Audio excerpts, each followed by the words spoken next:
In 1348, the brutal regime of Norman England had faced a ferocious enemy, a plague that spared neither rich nor poor.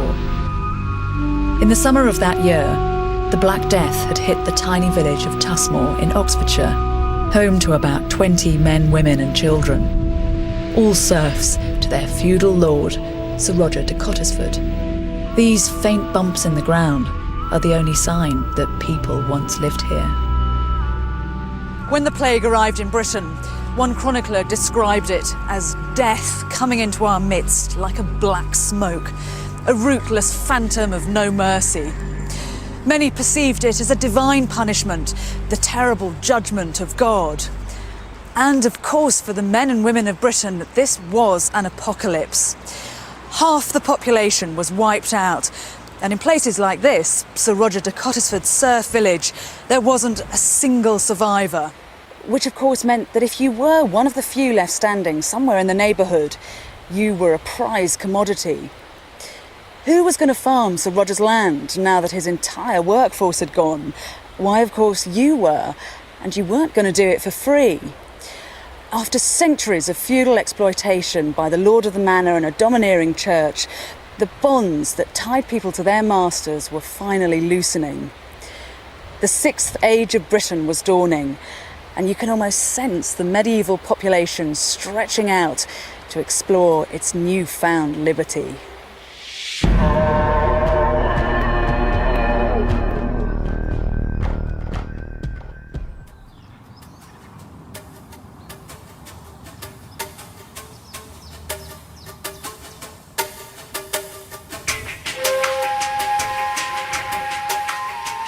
The village of Fobbing in Essex was home in the 1370s to a man called Thomas Baker.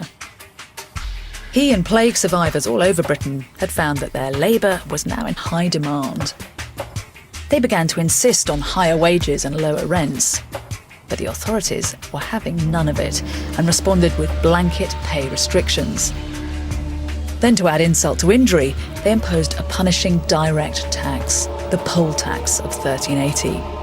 Everyone, rich or poor over the age of 15, had to pay 12 pence, a massive sum. For people like Thomas Baker, nearly a month's pay.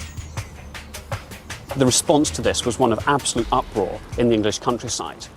And we can see this from the fact that the tax rolls show that almost 200,000 to 300,000 people vanished from the taxation records. People were concealing the fact that they had children over the age of 15, were concealing their elderly parents and relatives, and trying to minimise the burden of taxation they paid. The tax collectors arrived here in Fobbing on the 30th of May, 1381. They threatened violent enforcement, but were suddenly confronted with a furious crowd led by Thomas Baker, and no longer content to take this kind of abuse lying down. The outbreak of a revolt in Fobbing and the villages round it was almost entirely organic and spontaneous, and that local people from these villages rose up and gathered together, probably in very small numbers at the beginning. And we know from the trial records, the first named rebel, Thomas Baker of Fobbing, seems to have been the very original leader of this small group of Essex men, whose numbers soon snowballed very quickly. Within hours, other villages across the county took Baker's lead and saw off the tax collectors. Within days, the roads of Essex and Kent were crowded with bands of men circulating in open rebellion against the oppressive forces of church and state. Here and throughout the country, there must have been a real thirst for insurrection, because within just a few weeks, there were uprisings from York to Cornwall. Chroniclers tried to demonise these crowds, describing them as a mob of rustici, illiterate yokels, and as a result, history has remembered the event as the Peasants' Revolt. But it's a misnomer. Most of the protesters were tradespeople and small-time farmers, men and women with modest incomes and a variety of grievances. What they shared was a burning ambition to try and change things. So Thomas Baker and the people of Fobbing found themselves on the road, travelling with thousands of others to confront the ruling elite.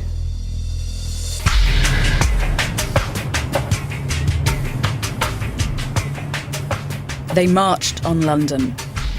For many, it would have been the first time they'd set eyes on the riches of the capital. By the evening of the 12th of June, various rebel bands started joining together, thousands of them all looking for one man, the 14-year-old king, Richard II. They learn that Richard has moved to the Tower of London with his immediate household. And so really they want a personal interview with him, and that's why so many of them come to the Tower. But far from being their enemy, they saw Richard as the one person capable of delivering their demands. Their watchword that the rebel bands exchanged between each other was, "Who do you hold with?" And the answer that you had to give to avoid being killed was, "With Richard and with the true commons of England." So they really did have a sentimental attachment to monarchy. The rebels were furious when, having come all this way, they were unable to see the king. So they ran riot.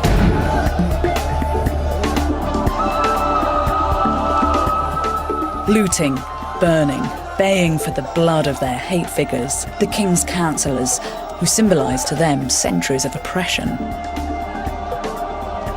One of the most despised was Simon Sudbury, Archbishop of Canterbury and Chancellor of England.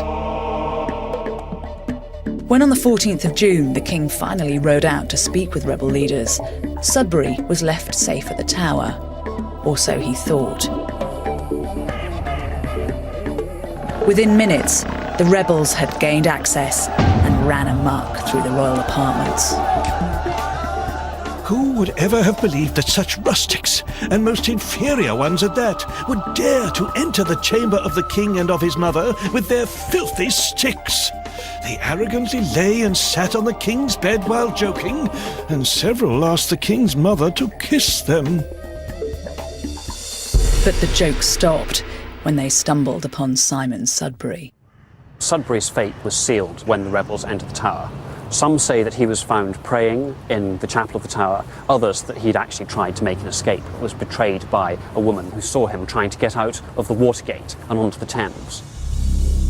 Sudbury is dragged out of the Tower and is taken onto Tower Hill, and there he is brutally beheaded.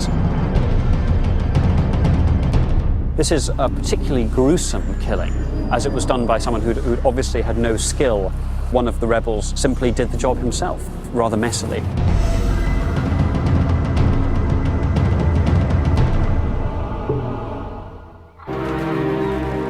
It took 8 strokes to sever Sudbury's head, and in triumph the rebels displayed it on London Bridge. But success was brief. Within hours, the authorities regrouped and mounted a savage backlash. The would-be freedom fighters soon paid for the revolt with their lives.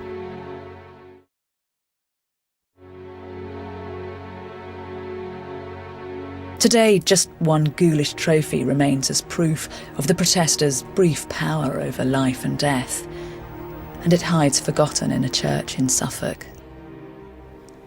Simon Sudbury's head's been preserved because his supporters wanted to turn him into a martyr, a man who died in defence of his king's God-given right to extract money from his people. But of course, for his killers, this was a judicial execution, and the quirk of history is that this sorry relic hasn't come to represent the power of authority, but the power of popular protest. Those few days when Sudbury's head glared down from London Bridge and the revolt gathered momentum across the country were a turning point for Britain's men and women. A new folk memory had been born. It was the beginnings of a realisation that if you were unhappy with your place in society, there was a way of making your voice heard. One thing was for sure. The Crown didn't dare impose another poll tax for nearly 300 years. This so-called peasants' revolt was the political consequence of the Black Death, but the plague had an even greater impact on people's mind and spirit. Below St Bride's Church in London is an ancient crypt.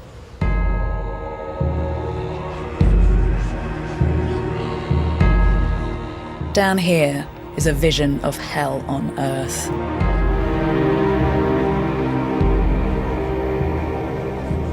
These are bones of medieval men and women, hundreds of them. Many probably plague victims. At the height of the epidemic, death was everywhere you turned, and often there weren't even enough survivors to bury the dead. All over the country, this had an enormous effect on how medieval people viewed the world. A daily diet of images like these fed a deep anxiety about the afterlife. Even if you lived a relatively blameless life, in the medieval mind, after death, you had purgatory to deal with. Purgatory was an uncertain, painful limbo where your soul awaited its final judgment. Here you retained your own identity and your own catalogue of sins, and it was up to the living to pray for a speedy and lenient absolution on your behalf. So, with death on their minds and an obsession with salvation, the people of Britain began to search for a fresh spiritual identity. It was a path that would lead away from the established church and towards intimate and bizarre alternatives. Part of the spiritual crisis that comes at this time is realizing that you have to take some responsibility for your own salvation and really be very careful to make all the right preparations through prayer and meditation. Because if you think about the suffering that they've actually seen during the Black Death, the kind of hell on earth, and if purgatory is worse than this, people are really going to be quite terrified. People were really losing faith in some of the more traditional religious orders, where typically a third of the monks died, and they thought, well, you're obviously not really that close to God. You don't have God's ear if all of you are dying as well. So people cast about for less vulnerable religious role models. And in droves, they turned towards a mystical, reclusive order, the anchorites, holy men or women who lived as hermits, enclosed within individual parish churches. Anchorites had always been here. They're part of quite an ancient tradition, but we do see a real explosion of interest in them. And this has to do with the anchorites being solitary people who may not have been as susceptible to the Black Death, but also whose prayers were considered to be more efficacious. They were the ones that would really get you through purgatory. One anchoress, a female anchorite, spent 40 years shut up in a cell off the south wall of St. Julian's, rebuilt today as a place of pilgrimage. We don't know her real name, but the parish called her Julian after the church. Here she prayed for local souls, the merchants and fishermen whose cry she would have heard from the busy quay nearby. And in exchange, they saved their pennies to pay for her life of pious isolation. The money was really just to support her basic subsistence. She would have needed to employ a servant who would come and bring her food, who would regularly bring her new clothing, who would sort of clear out the cell. Of course, she wouldn't have had, indoor plumbing and ensuite facilities. It would have been, pretty unsanitary and unsavoury enclosed space from our modern point of view. But far from regarding Julian as divorced from real life, the locals would have been proud of their anchoress and seen her as playing a vital role at the heart of their community. The anchoress seems to have had regular contact with local people, with the sort of people who would have been giving money and leaving bequests. And so there must have been a grill or an opening on the outside of the cell as well, so that people could come, really for spiritual counselling, I suppose, ask the advice of the anchoress and have discussions with her. It may have been people who were having some sort of spiritual crisis. It may have been people who were undergoing periods of grief. We can't really know. The same reason why people would seek out counselling today. We might think of their lives as trapped and claustrophobic, but people drew real strength from them. Confidence was creeping back into society, and for the first time in decades, people were looking to the future once more.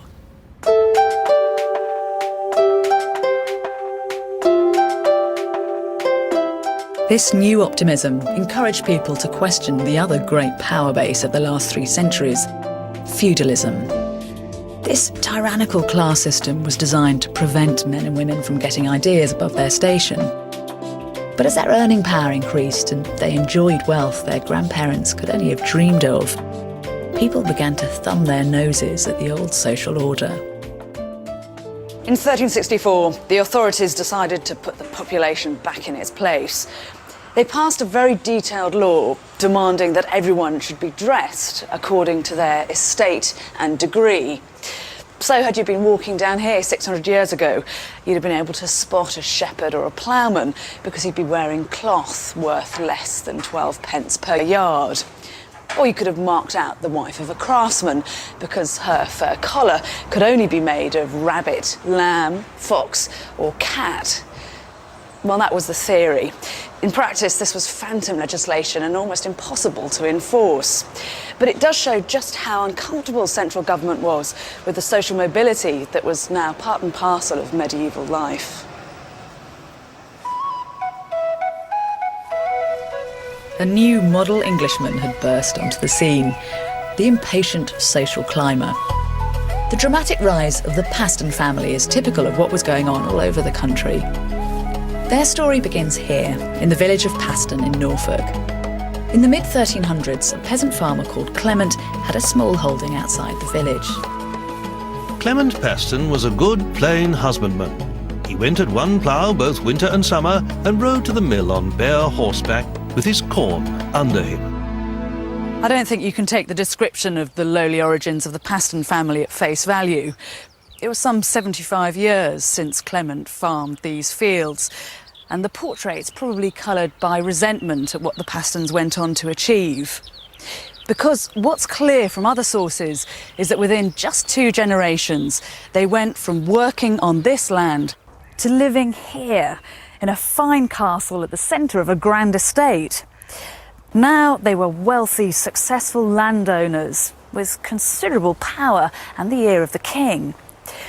Of course, a drastic transformation of social status like that wasn't going to go unnoticed, and the Pastons were to spend the rest of their lives dogged by snobbery and desperate to keep up appearances. The family's meteoric rise began back in the feudal world, where a peasant was regarded as little better than an animal. But instead of kowtowing to the system, Clement clubbed together with some relatives to send his son William to law school. The legal profession was booming in medieval Britain, as land had been carved up after the Black Death and there were plenty of disputes to resolve. This was a way for bright young men to get rich quick, and William Paston intended to be one of them. William was extremely shrewd, clearly very intelligent, but also capable of a little sharp practice if he felt it was necessary, capable of making some very tough decisions in his own business dealings and in his personal life. He didn't get married till the age of 42, which meant that he was able to make an extremely advantageous match to an heiress, because by that stage he was a very successful lawyer, well on his way to becoming a High Court judge. By middle age, William Paston was a wealthy man, one of the rising stars of the whole new echelon of medieval society, the nouveau riche. Late medieval England can look very hierarchical, everyone in their place, and all of that was true, but behind that facade there was enormous scope for social mobility. It's possible in this period to rise from the peasantry to the upper ranks of the gentry or even the nobility in only 2 generations, as long as you covered over the traces of where you'd come from as efficiently and as quickly as you could. This bid for aristocratic standing relied on putting your newfound wealth to work. Conspicuous consumption is extremely important as an indicator of status. If you want to be accepted as a member of the upper classes, you have to speak, act, live, dress as the upper classes do. But money and dress by itself won't do. The crucial thing is the acquisition of land, because what that does is it gives you authority over the people who live and work on the land, people like William's father Clement. Authority over people gives you status, and it also gives you real power.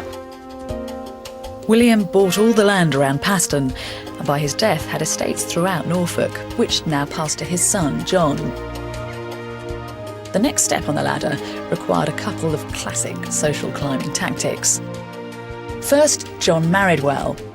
Next, he curried favour with Sir John Fastolf, a wealthy relation of his wife Margaret, making sure he was named in the will. The strategy paid off.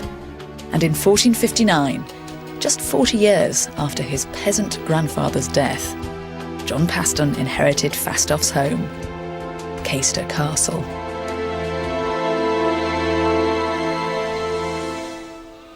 John and Margaret, living at Caister, were really living the life of the upper ranks of the landed gentry, which was a very comfortable life indeed by the standards of the day. Caister was new, it was comfortable, it had all mod cons, brick-built, unusually for a place of this size, filled with luxurious furnishings, lots of silver plate, beautiful silverware that allowed them to eat in great splendour. We know also that they had carved furniture, beautiful tapestries. So this place was the height of luxury in the mid-15th century.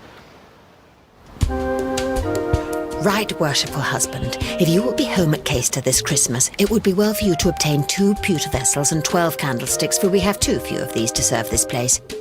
As for your liveries, there can none be got here of the colour you would have, neither scarlet nor blue, nor good russets under 3 shillings per yard.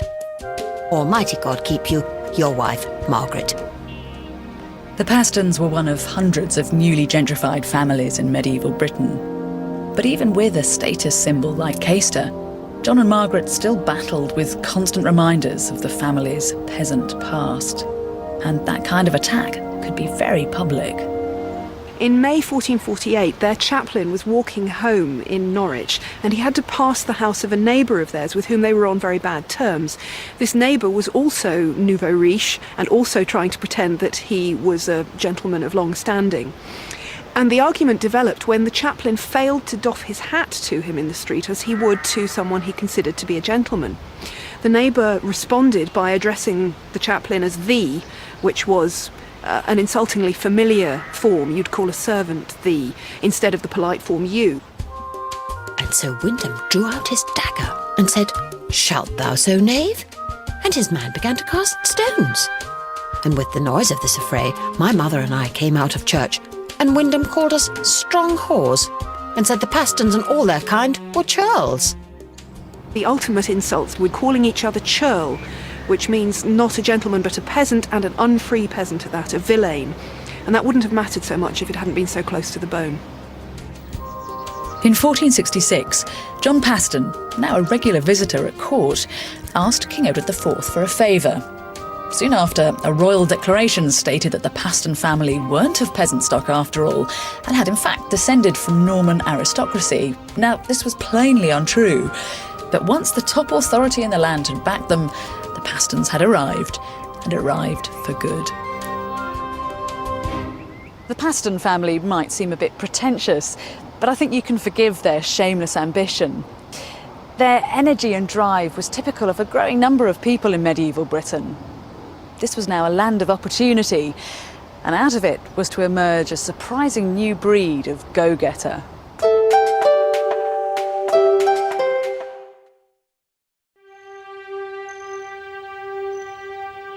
In the late Middle Ages, the ravages of the Black Death had almost halved the male labour force.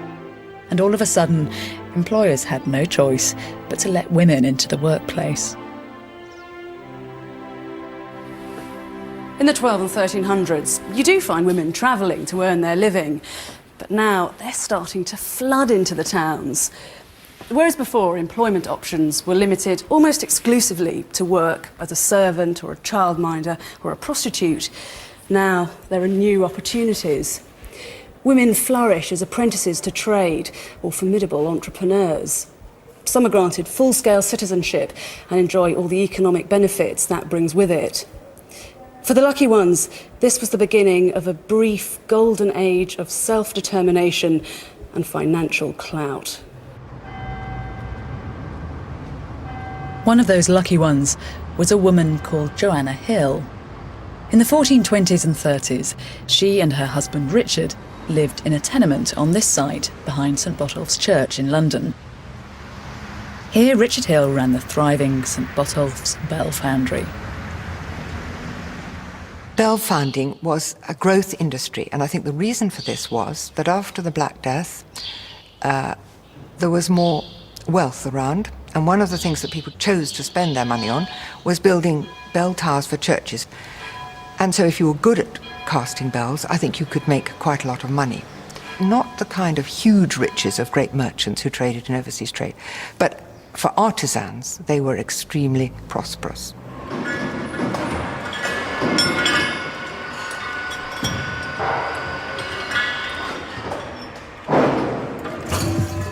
This is one of the last two surviving bell foundries in Britain. They still use some of the techniques pioneered back in medieval times by bell makers like Richard Hill. His business boomed, and even today, 23 of his bells survive in churches from Cornwall to Rutland. But in May 1440, Richard died, and in his will he left the bell foundry to his widow, Joanna. Despite her loss, this was an opportunity for Joanna to show what she was made of. Being a widow was the most advantageous condition in which a woman could find herself because she was now independent. Many women chose not to remarry, and they then, particularly in London, they were not only allowed, but they were actually expected to run their husband's business, to continue to train his apprentices, and really to be independent artisans or merchant women. Joanna Hill's husband, Richard, clearly had the utmost faith in his wife's ability to do just that. And running a bell foundry was no mean feat. I doubt if she actually cast the bells herself, but she'd been married to Richard Hill for probably 15 to 20 years, and she must have observed how the business was run. Now, it's a very considerable business. 4 apprentices, 6 other servants, a clerk, 2 or 3 women servants, the foreman, who was actually called the bell maker. So we're talking about perhaps somewhere between 15 and 20 in the workshop or in the household. So by medieval London standards, that's a very large unit of operation. Joanna not only kept this business afloat, but under her management, the bell foundry flourished. Over the next year, she oversaw the making of more than 20 bells, and 7 of them are still used in churches today. One bell, cast that year, 1441, is a tenor bell made for a church in Colchester, which was bombed during the Second World War. Today it's found a new home in a new town, Basildon in Essex.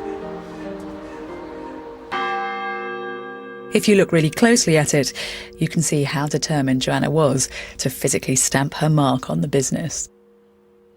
Her husband's bells are marked with a shield with a ring and a cross. Joanna Hill's bells are marked with her husband's mark with, as it were, a difference. She put a little lozenge with a flower in it above her husband's shield. Now, the lozenge is the heraldic mark for women. So she was, as it were, deliberately, I think, saying it's a woman who is now running this business. But Joanna didn't enjoy her newfound career for long. Just over a year after her husband's death, she also died.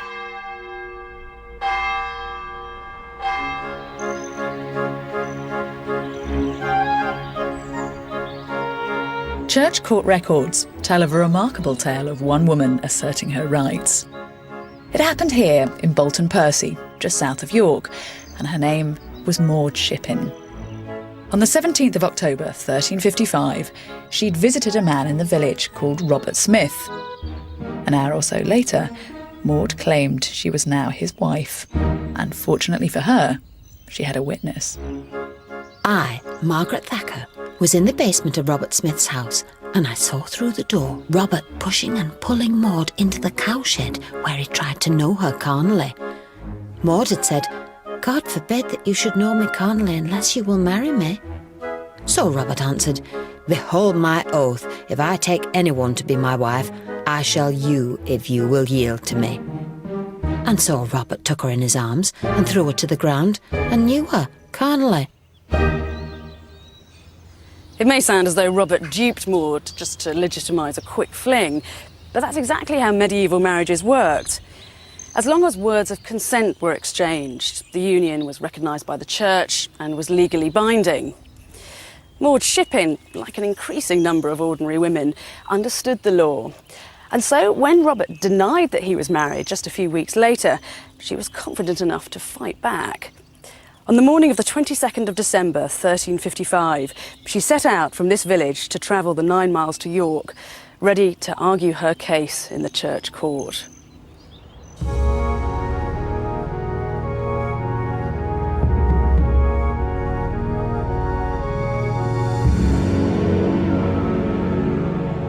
Imagine Maud arriving here that cold December day and facing the imposing bulk of York Minster.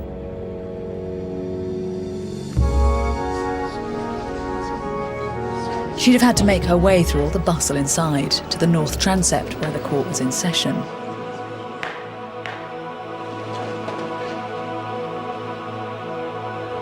There she'd have been confronted by a judge and up to 20 court officials. Terrifying for her. They were well used to resolving cases like these. As many as 300 marriage disputes were heard here every year. Back then, women didn't count as legal entities, but in the eyes of the church, they had souls like anyone else. In sexual grey areas, it was the soul that was at stake. So in Maud's case, she could use the court to prove Robert's moral obligation to her. And on this occasion, Robert Smith's defence was hardly well thought out.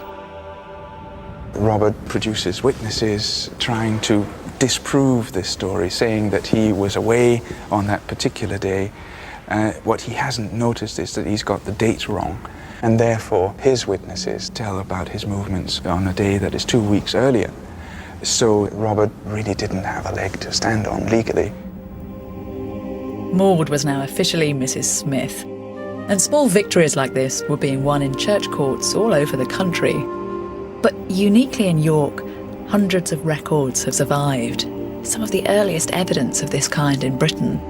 They offer an intimate snapshot of medieval marriage and reveal a new stress not just on duty, but on love. These are the records from a poignant case of 1357, in which a 14-year-old boy, William Ongier, asked the court to annul his marriage to 16-year-old Joanna Malcake. 6 years earlier, William had been coerced into the arranged marriage, and this was no love match, as both of them were small children. William is 8, Joanna is 10. Now this is perfectly possible under canon law. You can marry people when they're about 8 to 10 years old. There's a ceremony in the maternal estate, there's a chapel. After that ceremony, William and Joanna are put in a bed together and are sort of put on display overnight. These are sort of remnants of old marriage rituals. After the wedding, William and Joanna spent the next 6 years apart while he went away to school. Then a couple of weeks before his 14th birthday, he was suddenly called back to Yorkshire, where Joanna had fallen pregnant, and not by him. Unwilling to continue with this sham, William sought to end the marriage at the court at York, testifying with anguished words. It displeases me that I loved her once, for she doesn't value an affection that's upheld, and therefore for sure I intend never to consent to her that she be my wife. The Minster Court decided theirs was no marriage. The ill-starred vows of William and Joanna's youth were annulled, and they went their separate ways to find love elsewhere. But their story is part of an increasing body of evidence that romance was becoming more central to medieval marriage. These are love tokens, probably given as a promise of commitment to a future union. Hidden away inside this one, there are just 2 words, Ma Souveraine, my queen. And the inscription here reads, Pour amour c'est doux, for a love so sweet. Rings like these and cases brought to the church courts, such as that of William Ongier, show that there are new values in marriage. There's an unabashed emphasis on the importance of love and affection, something that was very much in tune with the contemporary climate of self-belief. And ordinary men and women weren't just standing up for what they wanted at home and in bed, but in public life too. A new kind of people power was in the making. This is the head of a walking stick, carved out of antler and dating from around the beginning of the 1400s. Whoever it belonged to clearly had very little respect for the church because it's a satirical representation of a monk's head.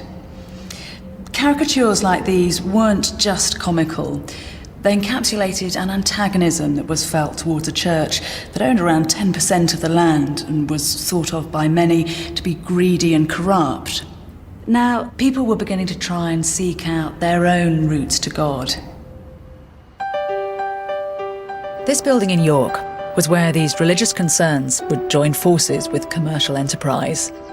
The headquarters of a group called the Trinity Guild.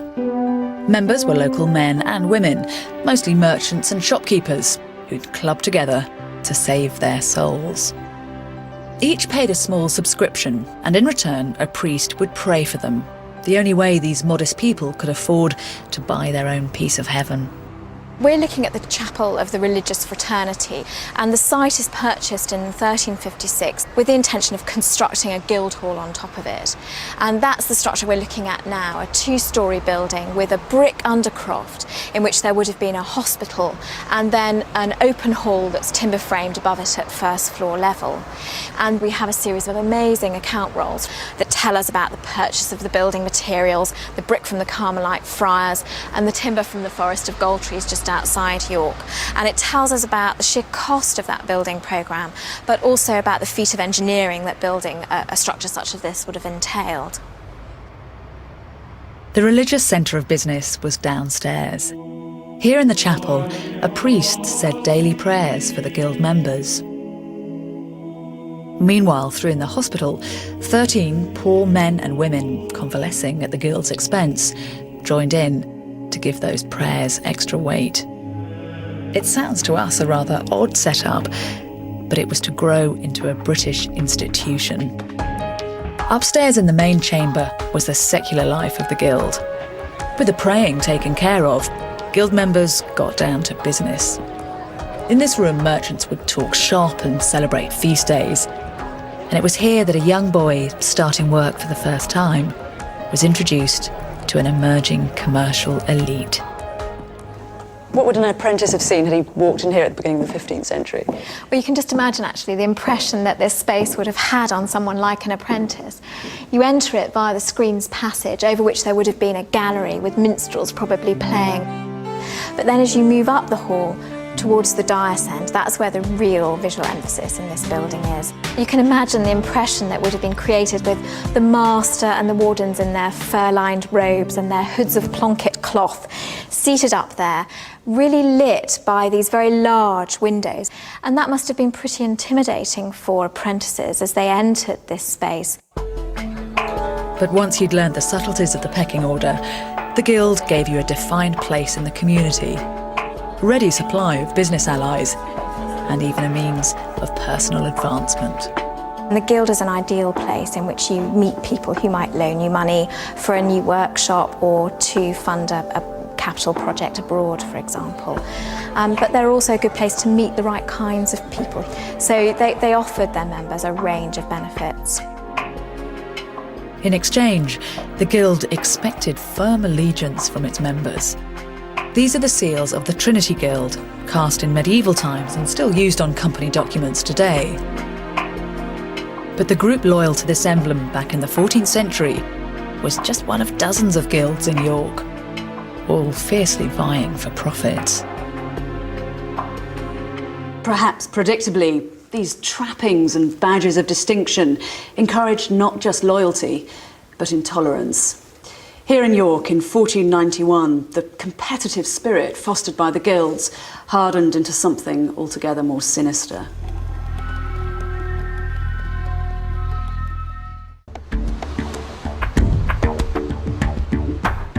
Encircling York back then were 2.5 miles of wall built by the Guild of Stonemasons. By 1490, the money was running out, and the job of finishing the city walls was won by the Guild of Tilers, who worked in cheaper brick. That spring, much to the fury of the masons, the tilers started work on the last tower in the fortifications.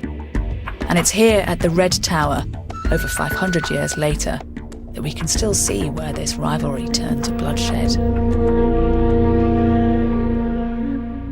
We know in August 1490 that the tilers are hard at work on the Red Tower late on a Saturday evening when they're surprised by some of the masons, probably the master mason and his accomplices, who come to the Red Tower and they smash up the tools of the tilers to teach them a lesson.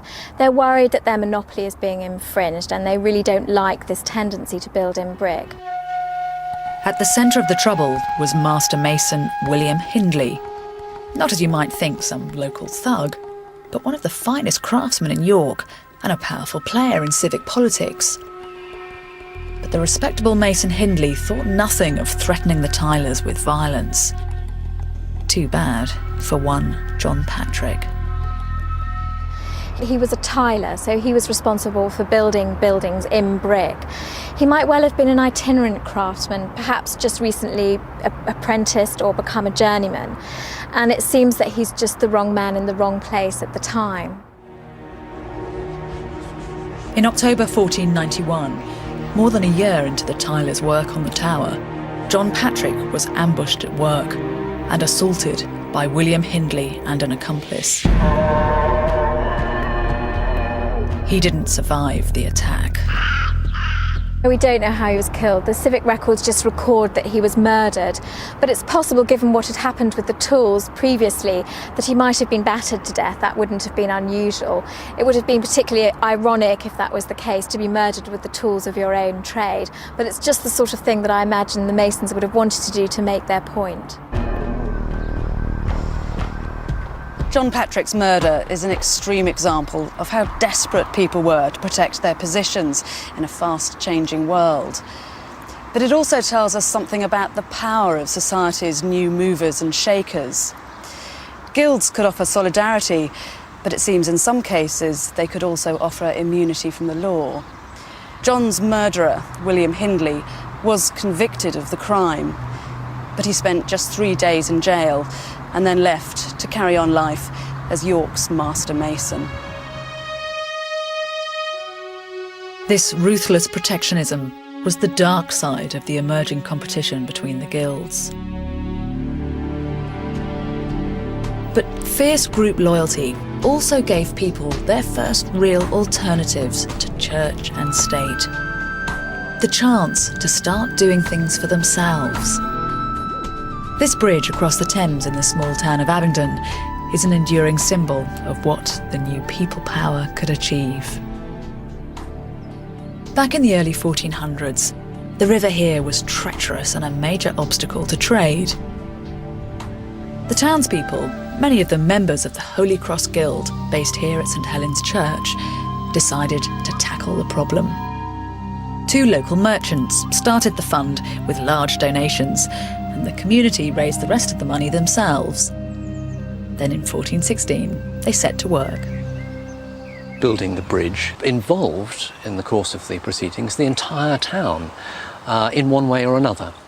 Of course, specialist masons were involved. Of course, serious engineers had to be engaged to cope with the very difficult technical aspects.